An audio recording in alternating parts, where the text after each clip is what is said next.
What's up, guys? This is Seth. I'm Len. And today we're going to talk to you about the Microsoft Surface Book. I think it's an awesome product. Yes. From what I can tell, it's an awesome product. It was actually a big secret. No one knew about it.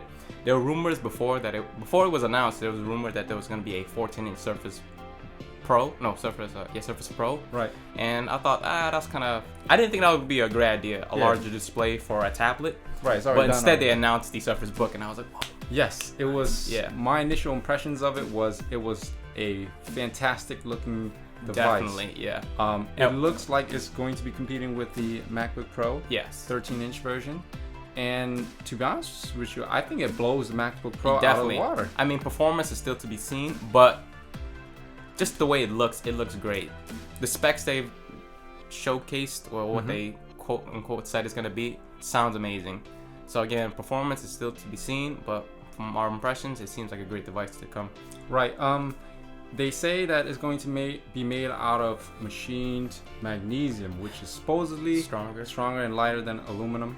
And overall, the build quality looks fantastic. Definitely. I think as far as the fulcrum hinge, I think that looks pretty nice. I know. I think it looks awesome as well. There are some people of course, there are people complaining that it doesn't close all the way. If you guys don't know that when you close it, it kind of has like a little gap on the one up corner.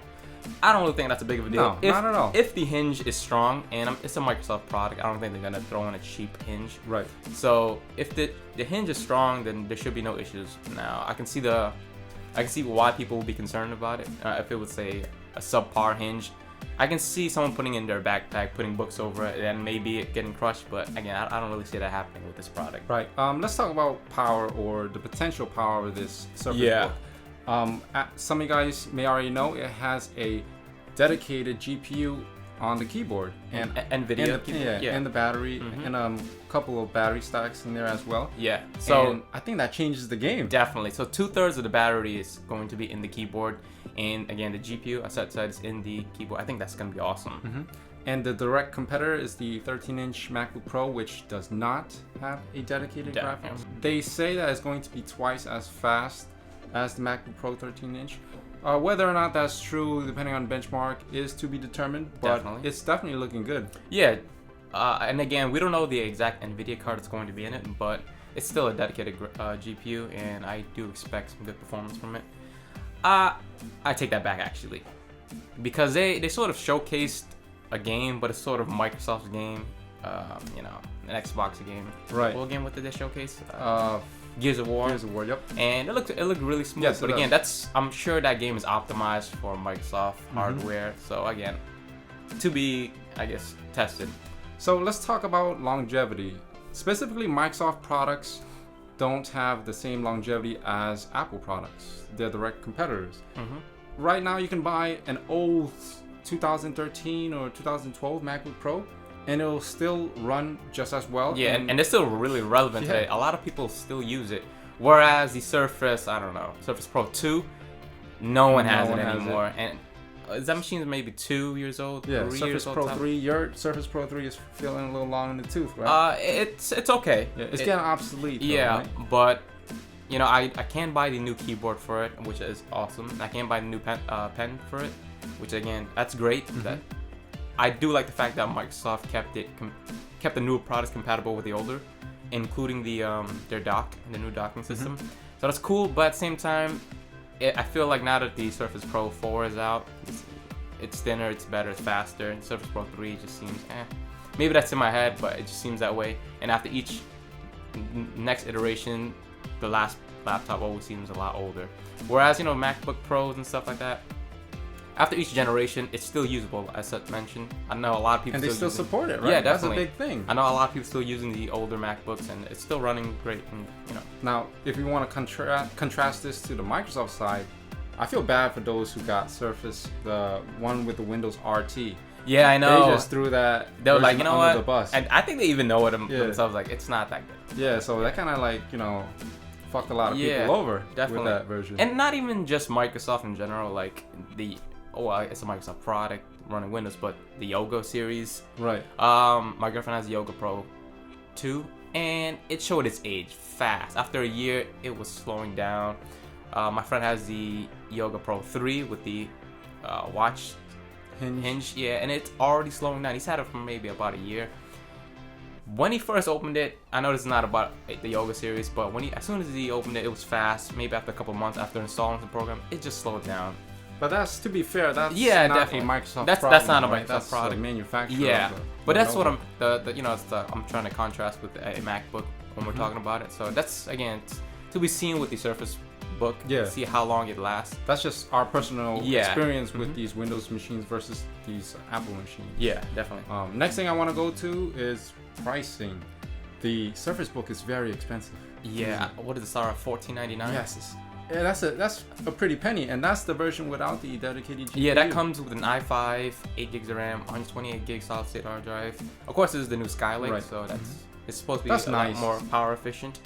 What else? But if you want to claim double the Yeah. power, you're gonna have to compare it apples to apples, which is the one with the external GPU, which Yes. starts at like 1800. Well, I guess if you want to compare it apple to apple, you would compare it with the non-GPU because the Right, MacBook right. 13-inch.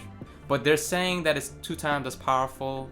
I don't know. That's if the- kind of like false advertising. Yeah, if the right? base model comes with an i5, I just can't see the Skylake i5 being twice as powerful as As the MacBook. the Broadwell Yeah. i5. Oh, is they not coming out with a Skylake yet?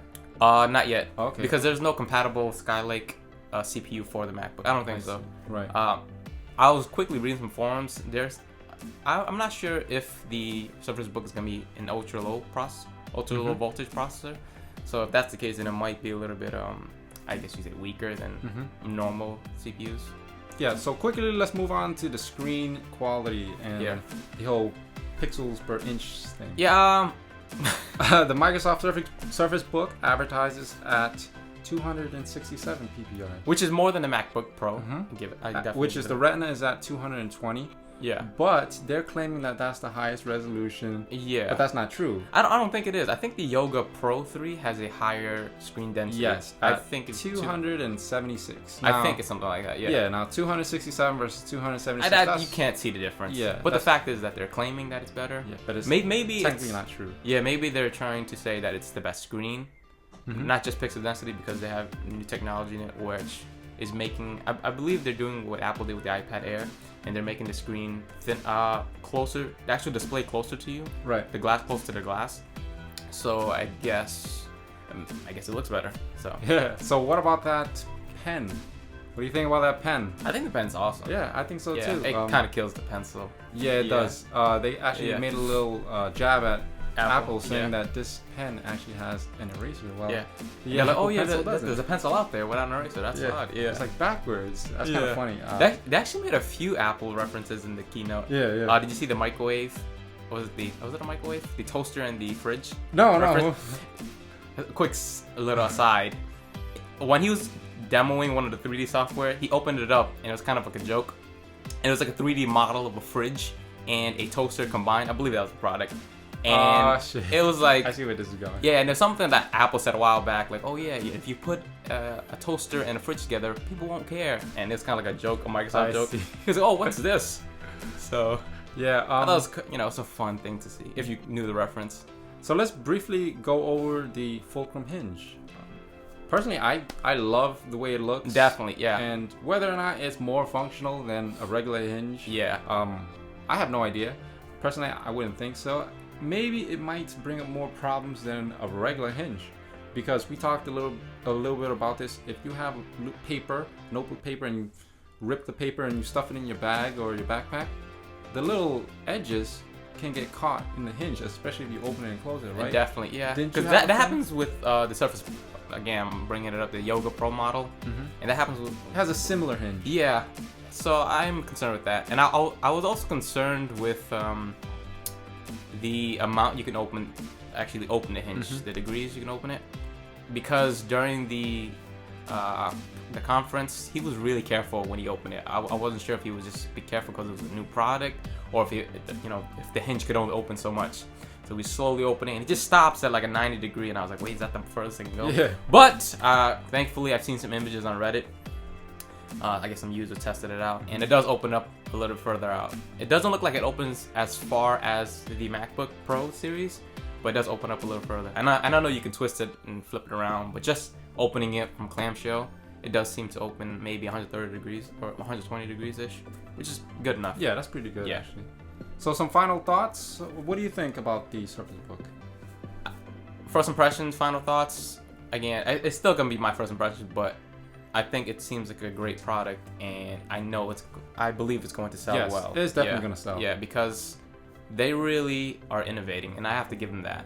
Which, as Apple always claims to be the company to innovate, but lately they haven't been doing anything. Yeah. And this is coming from a Mac user. I predominantly use Mac, I have but a MacBook Pro. I must say Microsoft really picked up their game with the Surface Book model. Even a lot of Apple users are saying this is great to see the Surface Book. A lot of people are saying that. A lot of Apple users are even saying that Apple has sort of, I don't know, lost their touch. And I read like Mac rumors forums, like maybe this will open up Apple's eyes, because I'm not gonna invest $2,000 more in a MacBook when the Surface Book is out there killing it. Whether or not you like Windows over El Capitan or Mac OS 10, it's just you really have to look at what you're getting. And I do love the fact that Microsoft is giving us something new, because I often talk to Seth, and I'm always like, there's nothing new in the market that really makes me go, I want to buy that. But as soon as I heard about it, I want it. Mm-hmm. And it's been a while since I've had that feeling for a product. And whether or not I do get it, because again, I mainly use Mac OS 10, I just think it's a great product. I hope that they live up to their claims with the performance, and I hope that there's no heat throttling issues with heat and everything like that, because generally when you put so much into a small package, it happens. That's why they sort of limit the MacBook Pro 13-inch with the dual-core processors. So overall, I think it's going to be a great product. I hope it lives up to its expectations. What about you, man? I actually have somewhat an almost opposite point of view. I think it's definitely going to be a great product. I think it's definitely going to sell. But those who are using Macs professionally with production work, content creations, I don't see them leaving. Oh no, I don't see that either. Right. I don't think people will leave, but it's the fact that Yeah. Microsoft is really pushing the game. Yeah. They're definitely innovating with their GPU in the keyboard, which is something that I am a fan of. I love that, having extra horsepower when you dock it. That's fantastic. Mm-hmm. I wish Apple did something similar to that. And I wish the iPad Pro didn't run iOS. To me, that's not a child's operating system trying to be professional tablet. Yeah. So in a sense, yes, they're pushing Apple, and you could say they're trying to kill the iPad Pro before it even launches. But for us, if we want to look at the options, okay, we're gonna give up Apple's stability, support. Support is a big thing. Knowing that Microsoft just dumped RT, that's a big issue for us, especially if you're dropping $1,800 on a higher end Surface Book.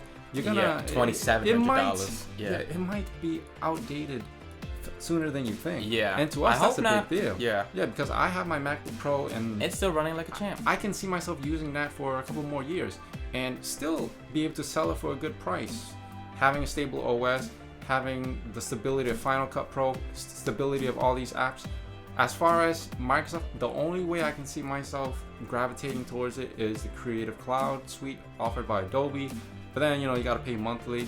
And also all the other hassles that come with Windows. Granted that Windows 10 has improved greatly. Definitely. Yeah. We still don't have that sort of faith in Microsoft that we wish to invest in it, so to speak. Mm-hmm. I completely agree with that. Actually. Yeah. So even though the package is very, very nice, if you want to look at the big picture, that's not enough for me. And if I may speak so for you, may not be enough for you to switch over. Yeah, because I think it's a nice product. But if I had the money, $1,500, $2,700, I don't think I would put it towards the Surface Book myself. Yes. Again, I'd probably go with another MacBook Pro. Mm-hmm. Wait for a Skylake release of a MacBook Pro. I can't see myself dumping that money into a product that, again, like Seth mentioned, I don't really know the future for it. Maybe after some early reviews, after seeing some good thoughts, seeing professionals use it instead of seeing commercials of professionals using it. Yes. Because I hate that's how they sell a product. Yeah, of course. Yeah. So essentially, the Surface Book, in my opinion, is a MacBook Pro version for Windows. Definitely. And that's a good way to put it, actually. Yeah. Yeah, and it actually, in many senses, in many ways, it actually is nicer than the MacBook Pro, in my opinion. I think so. It looks nice. It looks very high tech. It's very innovative. Kind of looks like a MacBook Pro, actually. Yeah, in a good way. Yeah. But I'm glad they have their options, and I hope that further competition pushes Apple to innovate more. I hope as well, man. Yeah. So that's pretty much it for this video. We just wanted to give you all our thoughts on the Surface Book, and let us know what you think. If you have any comments, please leave them down below, and please like, favorite, and subscribe. See you guys. Peace.